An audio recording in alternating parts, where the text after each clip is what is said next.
Nama saya Abdul Hafid Ramdhani dengan NIM 05176032. Jadi di sini saya akan menjelaskan hasil program yang sudah kita bikin. Jadi tema dari program kita yaitu pemesanan menu makanan di warteg. Nah, program kita ini dibuka oleh list. Listnya itu ada 3, yaitu geprek, campur telur, dan geprek campur. Nah, isi list dari geprek itu ada nasi, ayam, tempe. Terus, isi list dari campur telur ada nasi, mie, sayur, telur. Dan isi dari list geprek campur itu ada nasi, ayam, tempe, mie, sayur, dan telur. Nah, setelah bikin list, di sini kita nyuruh komputer buat ngecetak kalimat ini. Nah, di sini ada kalimat selamat datang di Warteg Kayu Manis. Kita juga ngepaparin daftar harga dari masing-masing lauk. Terus di sini kita bikin menu makanan. Menu makanan itu ada nasi, ayam geprek, nasi campur telur, nasi campur ayam geprek. Nah, jadi apa sih fungsinya kurung kerawal di akhir menu makanan ini? Nah, fungsinya itu buat ngecetak isi list dari yang udah kita buat di atas tadi ini. Nah, karena di sini kita bikin nasi ayam geprek dalam kurung kurawal geprek. Nah, nanti yang kecetak itu bakalan isi listnya. Nih, sebagai contoh ini setelah kita run. Nah, begitupun seterusnya dicampur telur dan geprek campur. Nah, setelah kita ngecetak, kita di sini bikin dictionary. Nah, dictionary di sini terdiri dari 2 dictionary yaitu makanan dan minuman. Nah, isi dictionary dari makanan itu ada geprek. Geprek ini nilainya 10.000. Terus ada campur telur itu nilainya 11.000 dan ada campur geprek itu nilainya 18.000. Terus di dictionary yang kedua yaitu minuman. Nah, isi dictionary dari minuman itu ada es teh nilainya 3.000 dan es jeruk nilainya 4.000. Nah, terus di sini kita bikin variabel nama. Variabel nama ini fungsinya buat nge-input nama pemesan. Nah, kita nulisnya nama sama dengan input, masukkan nama. Terus kita lanjut ke while true. While true ini fungsinya buat kalau misalkan kita salah input, dia itu bakal ngecetak ini. Pilihan menu makanan tidak tersedia. Silahkan pilih menu lainnya. Nah, itu bakal mengulang perintah ke awal lagi, ke sini, ke variabel P. Nah, fungsi variabel P ini buat bikin inputan kita tuh mau pilih menu makanan yang mana. Jadi isinya itu P sama dengan input, silahkan pilih pemesanan, dot lower. Jadi fungsi dot lower ini supaya komputer itu ngasih perintah ke komputer tuh kalau misalkan kita nulisnya ada huruf besar, itu komputer tuh ngerekamnya bakal tetap huruf kecil. Itu fungsi dari dot lower. Di sini kita coba masukkan nama orang. Silahkan pilih pemesanan. Nah, ini tuh hasil dari variabel P yang udah kita buat. Nah, ini coba kita masukin misalkan nasi ayam geprek. Nah, itu keluar pesan berapa. Nah, pesan berapa nih itu asalnya dari sini, dari variabel jumlah. Nah, setelah kita bikin variabel P, kita bikin if P sama dengan nasi ayam geprek, itu maksudnya jika P itu nilainya sama dengan nasi ayam geprek, nih kayak gini tadi nih. Nih. Dia lanjut ke program di bawahnya. Nah, kalau dia salah, dia bakal ke bawah sini, ke else. Nah, ya jadi kalau misalkan dia benar, setelah dia benar, kita tuh bikin rumus di sini, bikin rumus kita bikin variabel jumlah. Nah, variabel jumlah itu integer dalam kurung input pesan berapa. Nah, jadi fungsi variabel jumlah ini buat inputan kita itu mau pesan menunya ini berapa. Nah, di sini contohnya misalnya kita pilih 2. Nah, setelah kita bikin itu variabel jumlah, kita bikin rumus tot. Tot ini total. Jadi total ini makanan dalam kurung geprek dikali jumlah. Jadi makan dalam kurung geprek ini maksudnya dia itu bakal nampilin nilai geprek dari dictionary makanan. Nah, itu nanti bakal dikali sama jumlah. Jumlah ini angka yang udah kita masukin di sini tadi.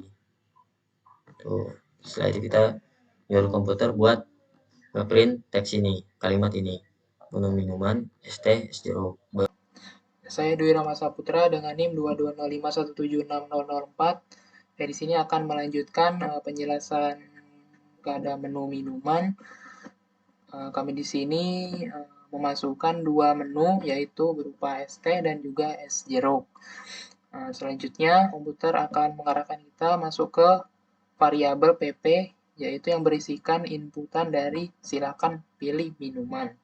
Silakan pilih minuman di sini harus sesuai dengan menu minuman yang tersedia. Apabila tidak tersedia, maka selanjutnya yaitu terdapat data will pp not in minuman, yaitu apabila inputan yang kita masukkan tidak tersedia di dalam menu minuman, maka komputer akan mencetak nih pilihan tidak ada di pesanan. Sebagai contoh, saya di sini memilih es apel.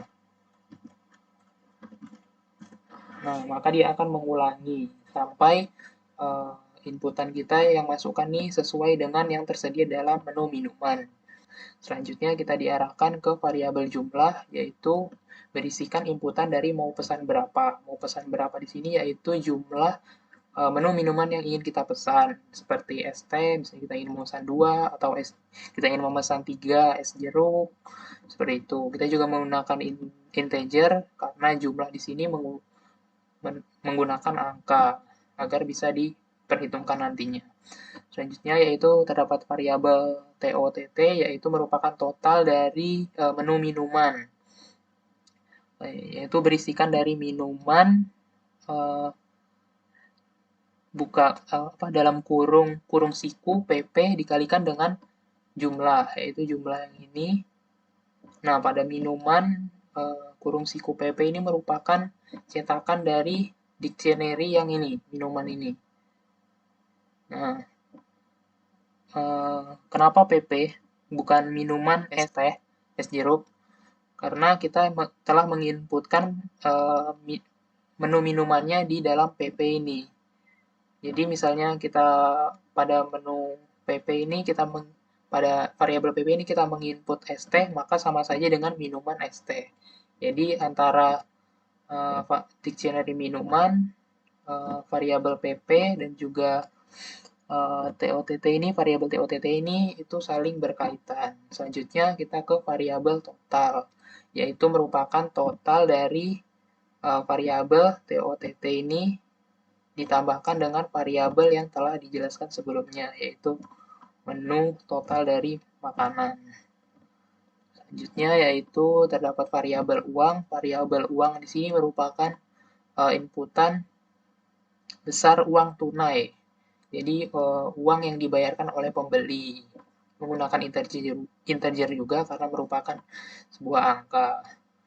Selanjutnya yaitu terdapat variabel kembali. Variabel kembali di sini merupakan hasil perhitungan dari variabel uang, yaitu merupakan uang yang dibayarkan dikurangkan dengan total, variabel total, yaitu merupakan total dari jumlah menu minuman ditambahkan dengan jumlah menu makanan. Seperti itu. Lalu selanjutnya kita dimasukkan ke cetakan struknya atau bannernya. Ini sebelum itu isi dulu es teh pesan 2. Besar uang tunainya saya di sini contohkan pesan 50.000. Nah, maka akan mencetak struknya, yaitu berisikan bannernya yaitu rincian pemesanan, Lalu terdapat cetakan atas nama. Atas namanya tadi dimasukkan sebelumnya yaitu orang. Selanjutnya yaitu cetakan F pesanan. Lalu terdapat variabel P yang merupakan variabel inputan menu makanan yaitu nasi ayam geprek. Lalu terdapat variabel jumlah yaitu jumlah menu makanan ditambahkan dengan variabel PP yaitu merupakan variabel inputan dari menu minuman dan juga jumlah dari menu minuman. Selanjutnya kita masuk ke rincian harga. Rincian harga di sini yaitu cetakan berupa variabel TOT yaitu merupakan total menu makanan ditambahkan dengan TOTT yaitu total menu minuman. Selanjutnya yaitu terdapat total harga. Total harga di sini yaitu berupa total keseluruhan variabel total yaitu total menu minuman ditambahkan dengan total menu makanan. Selanjutnya yaitu uang pembayaran berisikan variabel uang yaitu inputan dari uang yang dibayarkan dan juga yang terakhir ada cetakan uang kembalian yaitu hasil perhitungan dari total harga uang pembayaran dikurangkan dengan total harga. Seperti itu. Selanjutnya yaitu terdapat elif P nasi campur telur ini sama saja seperti sebelumnya if variabel P hanya saja yang membedakan pada menu makanannya. Seperti itu. Begitupun juga dengan elif yang ini yang membedakan hanya menu makanan karena kami menyiapkan 3 menu makanan ini. Seperti itu dari saya. Selanjutnya kita masuk ke bagian flowchart-nya. Saya Nur Armayanti dengan NIM 2205176016. Di sini saya menjelaskan penggambaran secara grafik dari langkah-langkah dan urutan-urutan prosedur dari suatu program proyek kami yang berjudul pemesanan menu warteg. Nah, saat program dimulai atau start, akan diarahkan untuk memasukkan nama. Setelah itu, dibawa untuk memilih menu makanan, yang mana menu makanan ini ada 3. Yang pertama ada nasi ayam geprek, yang kedua nasi campur telur, dan yang ketiga nasi campur ayam geprek. Setelah user memilih salah satu di antara ketiga ini, akan diarahkan untuk memasukkan jumlah pesanan. Setelah itu user akan diarahkan lagi untuk memilih menu minuman, yang mana menu minuman ini ada 2. Yang pertama ada es teh dan yang kedua ada es jeruk. Setelah user memilih salah satunya, akan diarahkan untuk memasukkan jumlah pesanan. Setelah memasukkan jumlah pesanan, user akan memasukkan uang pembayaran. Setelah itu akan diberikan kembalian uang tersebut. Nah, setelah diberikan uang kembalian tersebut, cetak bukti pembayaran. Dan setelah itu program selesai. Nah, mungkin itu saja yang bisa saya sampaikan. Terima kasih. Saya Stefani Poluan dengan NIM 2205176020 akan membacakan kesimpulan dari rancangan dan pemrograman.